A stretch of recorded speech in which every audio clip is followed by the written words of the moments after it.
One of boxing's greats, shock and sadness at the death of Ricky Hatton. TV News with Charlotte Hawkins. Good evening. Not many boxers who become world champion are remembered more for their character than their fights. But that's how many who knew Ricky Hatton are remembering him today after his death was announced aged 46. The Hitman, as he was affectionately known, transcended sport. After reaching the summit, his era-defining fights became global events. His 30,000-strong Hatton army travelling with him to watch his fights in Las Vegas. And this afternoon, Manchester's two footballing giants paid an emotional tribute to one of the city's most famous sporting sons. Amy Lewis reports. Making Lord Mandelson the UK's ambassador to the US was worth the risk, according to the Business Secretary. Peter Carl's comments come after the Conservatives accused Labour of lying to the country over his friendship with convicted sex offender Jeffrey Epstein. Our political correspondent. Hello there, Carl. So President Trump arrives in the UK, doesn't he, this week? Awkward timing, because for Keir Starmer, this story doesn't seem to be going away anytime soon. At the time of his appointment, but he also suggested that it had still been worth it. Certainly the Tories say there are a lot more questions to be answered. So I think we will be hearing more about this. It was never heard again. I'm sure. Carl, thanks very much. US Secretary of State Marco Rubio is in Israel to get answers on the country's controversial strike in Qatar, which took place without prior Washington approval. Despite deepening international isolation, Israel's military offensive on Gaza has intensified, with at least a dozen people killed by a missile strike on the city's high-rise buildings. Laura Jones has the latest.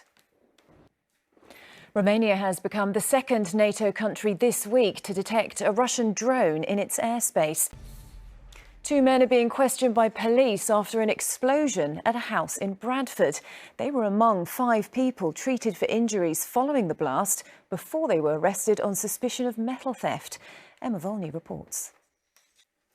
Sport now, and in the Premier League, Manchester City bounced back from 2 consecutive defeats with victory in the derby against Manchester United. Chris Scudder was watching. Liverpool left it late before making it 4 wins from 4 at the start of the new season. Finally, after a week of division in the US, a moment of togetherness in New York, thanks to the musician Ed Sheeran.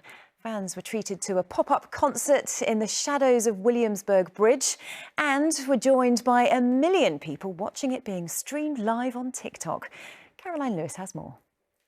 And that's all for now. The local news and weather is coming up next. We will be back with the late news at 10. I will see you then. Until then, enjoy your evening. Bye-bye.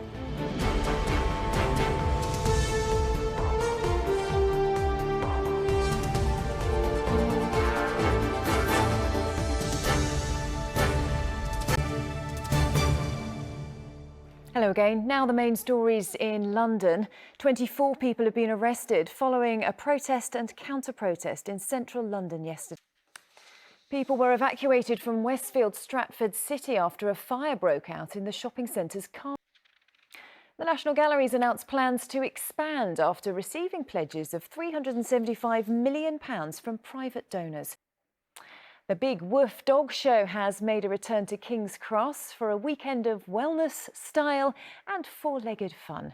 From sound baths to agility courses and canine cooking demos, this festival celebrates every breed and bark in true London style. Graham Stothard has more. Good to see. Now let's have a look at some of today's sport. Let's take a look at the weather now. Here's Nick with all the details. That's all from us for now. We'll be back with updates tomorrow in Good Morning Britain. For now, though, enjoy the rest of your day.